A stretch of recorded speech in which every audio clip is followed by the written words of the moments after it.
ನಮಸ್ಕಾರ ಸ್ನೇಹಿತರೆ, ನನ್ನ ಯೂಟ್ಯೂಬ್ ಚಾನಲ್ ವೀಕ್ಷಕರಿಗೆ. ನಾನಿವತ್ತು KSRTC ಅಲ್ಲಿ ಏನು ನಡೀತಾ ಇದೆ ಚಾಲನಾ ವೃತ್ತಿ ಪರೀಕ್ಷೆ, ಅದಕ್ಕೆ ಸಂಬಂಧಪಟ್ಟ ಹಾಗೆ ಅತಿ ಹೆಚ್ಚು ಅಂಕ ಪಡೆದಿರುವಂಥ ಅಭ್ಯರ್ಥಿಗಳಿಗೆ ಒಂದು ಗುಡ್ ನ್ಯೂಸ್ ಅಂತಲೇ ಹೇಳ್ಬೋದು. ಏನಪ್ಪ ಗುಡ್ ನ್ಯೂಸು ಅಂತಂದರೆ, ನಾವು ಮೊದಲೇ ಹೇಳಿದ ಹಾಗೆ ನೀವು ಇಲ್ಲಿ ನೋಡ್ಬೋದು, ಜಾಹೀರಾತು ಸಂಖ್ಯೆ 1/2020 ಅನ್ವಯ. ನೋಡಿ ಸ್ನೇಹಿತರೆ, ಜಾಹೀರಾತು 1/2020 ಅನ್ವಯ ಹುಮ್ನಾಬಾದ್ ತರಬೇತಿ ಕೇಂದ್ರ ಹಾಗೂ ಪ್ರಸ್ತುತ ಹಾಸನ್ ತರಬೇತಿ ಕೇಂದ್ರದಲ್ಲಿ ನಡೆಯುತ್ತಿರುವ, ನೋಡಿ ಸ್ನೇಹಿತರೆ, ಹುಮ್ನಾಬಾದ್ ತರಬೇತಿ ಕೇಂದ್ರದಲ್ಲಿ ಅಂದರೆ ಈಗಾಗಲೇ ನಡೆದು ಹೋಗಿದೆ. ಹುಮ್ನಾಬಾದ್ ತರಬೇತಿ ಕೇಂದ್ರದಲ್ಲಿ KSRTC ಒಂದು ಚಾಲನಾ ವೃತ್ತಿ ಪರೀಕ್ಷೆ ಹಾಗೂ ಪ್ರಸ್ತುತ ಇನ್ನು ಹಾಸನದಲ್ಲಿ ತರಬೇತಿ ಕೇಂದ್ರದಲ್ಲಿ ನಡೀತಾ ಇದೆ. ಚಾಲನಾ ವೃತ್ತಿ ಪರೀಕ್ಷೆಯಲ್ಲಿ ನೋಡಿ ಸ್ನೇಹಿತರೆ, ಇಂಪಾರ್ಟೆಂಟಲ್ಲಿ ಚಾಲನಾ ವೃತ್ತಿ ಪರೀಕ್ಷೆಯಲ್ಲಿ 47, ಇಲ್ಲಿ ನೋಡ್ಬೋದು ನೀವು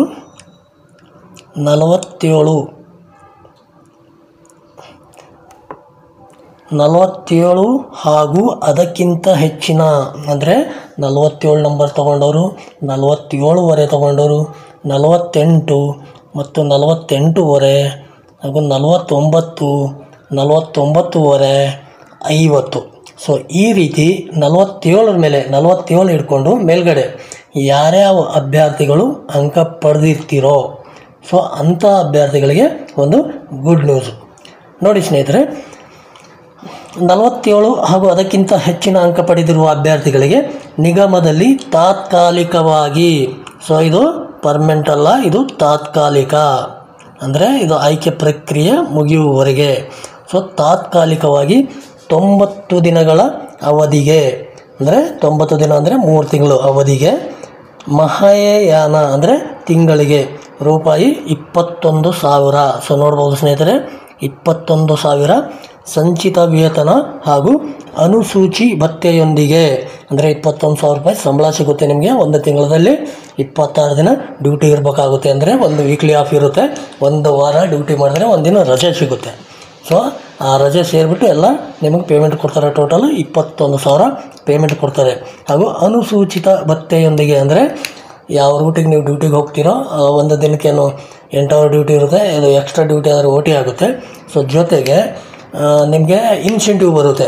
100 ರೂಪಾಯಿ ಕಲೆಕ್ಷನ್ ಆಗಿದರೆ 1 ರೂಪಾಯಿ, 100ಕ್ಕೆ 1 ರೂಪಾಯಿ ಇನ್ಸೆಂಟಿವ್ ಕೊಡ್ತಾರೆ. ಅಂದರೆ ಡ್ರೈವರಿಗೆ 1 ರೂಪಾಯಿ, ಕಂಡಕ್ಟ್ರಿಗೆ 1 ರೂಪಾಯಿ, ಆ ಥರ ಇನ್ಸೆಂಟಿವ್ ಕೂಡ ಕೊಡ್ತಾರೆ. ನೀವು ಒಂದು ದಿನಕ್ಕೆ 10,000 ರೂಪಾಯಿ ಕಲೆಕ್ಷನ್ ಮಾಡಿದರೆ ಅದರಲ್ಲಿ 200 ರೂಪಾಯಿ ಕೊಡ್ತಾರೆ. ಆ 200ರಲ್ಲಿ 100 ರೂಪಾಯಿ ಡ್ರೈವರು, 100 ರೂಪಾಯಿ ಕಂಡಕ್ಟ್ರು ತೊಗೊಳ್ಬೇಕಾಗುತ್ತೆ. ನೋಡ್ಬೋದು, 21,000 ಸಂಚಿತ ವೇತನ ಹಾಗೂ ಅನುಸೂಚಿತ ಭತ್ಯೆಯೊಂದಿಗೆ ಪ್ರೋತ್ಸಾಹ ಧನ ನಿಯೋಜಿಸಲು ನಿರ್ಧರಿಸಲಾಗಿದೆ.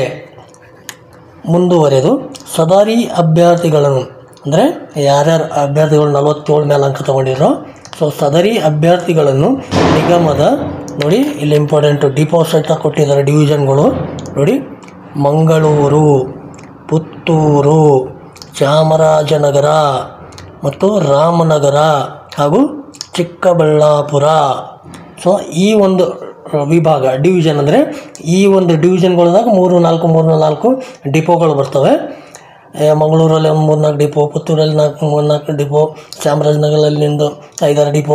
ಈ ಥರ ಆ ಒಂದು ಡಿವಿಷನಲ್ಲಿ ಯಾವ್ಯಾವ ಡಿಪೋಗಳು ಬರ್ತಾವೋ ಅಂಥ ವಿಭಾಗಗಳಲ್ಲಿ ಕಾರ್ಯಗಳಿಗೆ, ಚಾಲನಾ ಕಾರ್ಯಗಳಿಗೆ ಬಳಸಿಕೊಳ್ಳಲಾಗುವುದು.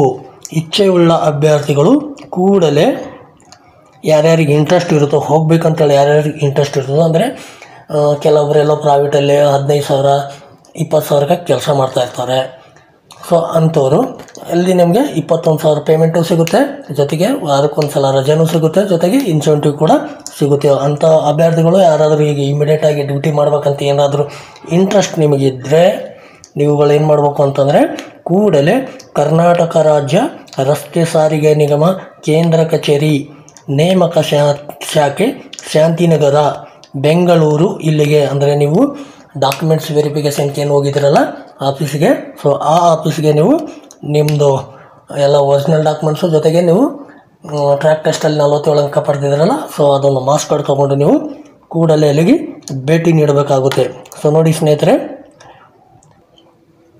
ಸೊ ಇಲ್ಲಿಗೆ ಕಚೇರಿ ವೇಳೆಯಲ್ಲಿ ಅಂದರೆ ನೋಡಿಯಪ್ಪ ಇವತ್ತು ನನ್ನ 5 ಗಂಟೆ ತನಕ ಡ್ಯೂಟಿ ಅದ, 5 ಗಂಟೆ ಡ್ಯೂಟಿ ಮುಗಿಸ್ಕೊಂಡು ಹೋದ್ರೆ ಆಯಿತು 6 ಗಂಟೆಗೆ, ಇಲ್ಲ ಬೆಳಗ್ಗೆ ಬೇಗ ಒಂದು 7 ಗಂಟೆಗೆಲ್ಲ ಹೋಗಿ ಬಂದುಬಿಟ್ಟು ಆಮೇಲೆ ತಿರ್ಗಿ ಡ್ಯೂಟಿಗೆ ಹೋಗ್ಬೋದು.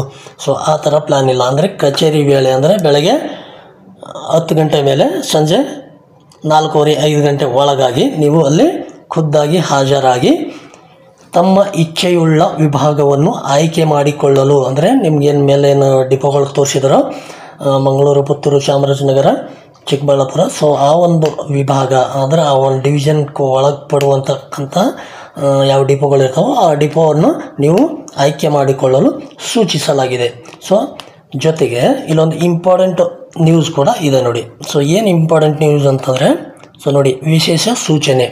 ಸೊ ತಾತ್ಕಾಲಿಕ ನಿಯೋಜನಾ ಸಮಯದಲ್ಲಿ ಅಂದರೆ ನೀವೇನು 90 ಡೇಸ್ ಡ್ಯೂಟಿಗೆಲ್ಲಿ ಹೋಗ್ತಿರಲ್ಲ, ಸೊ ಅಂಥ ಸಮಯದಲ್ಲಿ ಏನಾದರೂ ಅಪಘಾತ ಪ್ರಕರಣಗಳು ಘಟಿಸಿದ್ದಲ್ಲಿ, ಸೊ ಇಂಥ ಟೈಮಲ್ಲಿ ಯಾವುದೋ ಒಂದು ಆಕ್ಸಿಡೆಂಟ್ ಆಗಿದ್ದರೆ, ಸೊ ಅಪಘಾತಗಳಾಗಿದ್ದರೆ ನಾವು ಮತ್ತು ಮುಂದೆ ನಮಗೆ ಸೆಲೆಕ್ಷನ್ ಆಗುತ್ತೋ ಇಲ್ಲೋ, ಏನಾದರೂ ಪ್ರಾಬ್ಲಮ್ ಆಗುತ್ತೋ, ಇಂಥದ್ದು ಏನಾದರೂ ನಿಮ್ಮ ಮೈಂಡಲ್ಲಿದ್ದರೆ ತಕ್ಷಣಕ್ಕೆ ತೆಗೆದುಹಾಕಿ. ಯಾಕಂದರೆ ಅವರು ಆಲ್ರೆಡಿ ಇಲ್ಲಿ ಕೊಟ್ಟಿದ್ದಾರೆ.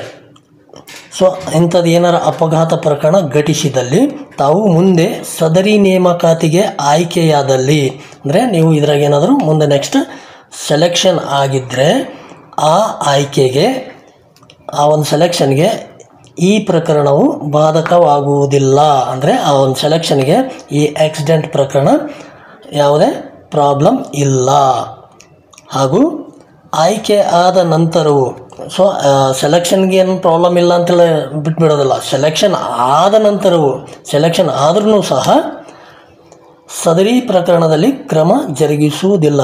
ಈ ಒಂದು ಪ್ರಾಬ್ಲಮಲ್ಲಿ ಯಾವುದೇ ಕ್ರಮ ನಿಮಗೆ ಕೈಗೊಳ್ಳಲ್ಲ ಅಂತ ಸ್ಪಷ್ಟವಾಗಿ ತಿಳಿಸಿದ್ದಾರೆ ಸ್ನೇಹಿತರೆ. ಸೊ ಇದು ತಾತ್ಕಾಲಿಕ ನಿಯೋಜನೆ ಮಾತ್ರ. ಸೊ ಇಲ್ಲಿ ನೋಡ್ಬೋದು ನೀವು, ಇಲ್ಲಿ ತಾತ್ಕಾಲಿಕ ನಿಯೋಜನೆ ಮಾತ್ರ. ಯಾಕಂದರೆ ಸೊ ನೋಡಪ್ಪ, ನಾನು 47 ಅಂಕ ತೊಗೊಂಡಿದ್ದೀನಿ, ನಂದು ಸೆಲೆಕ್ಷನ್ ಆದಂಗೆ ಅಂತೇಳಿ ನೀವು ತಲೆಗಿಟ್ಕೊಬೇಡ್ರಿ.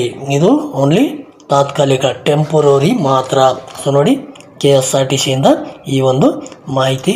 ಈಗಾಗಲೇ ಯಾವ್ಯಾವ ಅಭ್ಯರ್ಥಿಗಳು 47 ಮೇಲೆ ಅಂಕ ಹೊಡೆದಿದ್ದಾರೋ, ಸೊ ಅವರಿಗೆಲ್ಲ ಈ ಒಂದು ಮೆಸೇಜನ್ನ ಕೇಂದ್ರ ಕಚೇರಿ ಬೆಂಗಳೂರು ಶಾಂತಿನಗರದಿಂದ ಈಗಾಗಲೇ ಕಳಿಸಿದ್ದಾರೆ ಸ್ನೇಹಿತರೆ. ಸೊ ಯಾರಿಗಾದ ಯಾವ ಅಭ್ಯರ್ಥಿಗಳಿಗೂ ಈ ಒಂದು SMS ಬಂದಿಲ್ವೋ, ಈ ಒಂದು ಮಾಹಿತಿ ತಲುಪಿಲ್ವೋ, ಸೊ ಅಂಥ ಅಭ್ಯರ್ಥಿಗಳು ನಿಮಗೇನಾದರೂ ಇಂಟ್ರೆಸ್ಟ್ ಇತ್ತು, ಹೋಗಬೇಕು ನಾನು, ಆಮೇಲೆ ನಾನು ಸೆಲೆಕ್ಷನ್ ಆಗ್ತೀನೋ ಇಲ್ಲೋ, ನನ್ನ ಡೇಟ್ ಆಫ್ ಬರ್ತ್ ಕಡಿಮೆ ಇದೆ, ನಮ್ಮ ಕ್ಯಾಟಗಿರಿಯಲ್ಲಿ ಕಾಂಪಿಟೇಷನ್ ಜಾಸ್ತಿ ಇದೆ, ನಾನು ಸೆಲೆಕ್ಷನ್ ಆಗ್ತೀನೋ ಇಲ್ಲೋ ಡೌಟು, ಸೊ ನನಗೆ ಇವಾಗ ಸದ್ಯಕ್ಕೆ ಏನೂ ಕೆಲಸ ಇಲ್ಲ, ಖಾಲಿ ಊರಲ್ಲೇ ಕುಂತಿದ್ದೀನಿ, ಎಲ್ಲಾದರೂ ಕೆಲಸ ಹುಡುಕಬೇಕು, ಏನು ಮಾಡಬೇಕು ಅಂತ ಏನಾದರೂ ಅಭ್ಯರ್ಥಿಗಳು ಯೋಚನೆಗಳಿದ್ದರೆ, ಅಂಥ ಅಭ್ಯರ್ಥಿಗಳು ನಾನು ಒಂದು ಸ್ವಲ್ಪ ದಿನ ಆದರೂ KSRTC ಡ್ಯೂಟಿ ಮಾಡಲೇಬೇಕು ಅಂತ ಏನಾದರೂ ಮನಸ್ಸಲ್ಲಿದ್ದರೆ, ಅಂಥ ಅಭ್ಯರ್ಥಿಗಳು ಕೂಡಲೇ ನೀವು 47 ಮೇಲೆ ಅಂಕ ಪಡೆದಿದ್ದರೆ, ಹಾಸನಾಗಲಿ ಅಥವಾ ಹುಮನಾಬಾದ್ ಆಗಲಿ, ಸೊ ಈ ಎರಡೂ ಟ್ರ್ಯಾಕಲ್ಲಿ 47 ಮೇಲೆ ಅಂಕ ಏನಾದರೂ ಪಡೆದ್ರೆ ನೀವು ತಕ್ಷಣ ಈ ಒಂದು KSRTC ಹೆಡ್ ಆಫೀಸ್ ಶಾಂತಿನಗರಕ್ಕೆ ಭೇಟಿ ನೀಡಿ ನಿಮ್ಮದು ಒರಿಜಿನಲ್ ಡಾಕ್ಯುಮೆಂಟ್ಸು, DL ಜೊತೆಗೆ ಈ ಒಂದು ಮಾರ್ಕ್ಸ್ ಕಾರ್ಡು, ನೀವೇನು ಟ್ರ್ಯಾಕಲ್ಲಿ ಪಡೆದಿರಲ್ಲ ಮಾರ್ಕ್ಸ್ ಕಾರ್ಡು, ಸೊ ಇದನ್ನು ತೊಗೊಂಡು ನೀವು ಹೋಗಿ ಅಲ್ಲಿ ಭೇಟಿಯಾಗಿದ್ದರೆ ನಿಮಗೆ ನೀವು ಯಾವ ಡಿವಿಷನ್ ಹೇಳ್ತೀರೋ ಆ ಮೇಲೆ ಸೂಚಿಸಿರುವ ಸಂಬಂಧಪಟ್ಟ ಹಾಗೆ ಆ ಒಂದು ಡಿವಿಷನ್ ಒಳಗೆ ನೀವು ಯಾವ ಡಿಪೋ ಹೇಳ್ತೀರೋ ಆ ಡಿಪೋಕ್ಕೆ ನಿಮಗೆ ಡ್ಯೂಟಿ ಸಿಗುತ್ತೆ ಸ್ನೇಹಿತರೆ.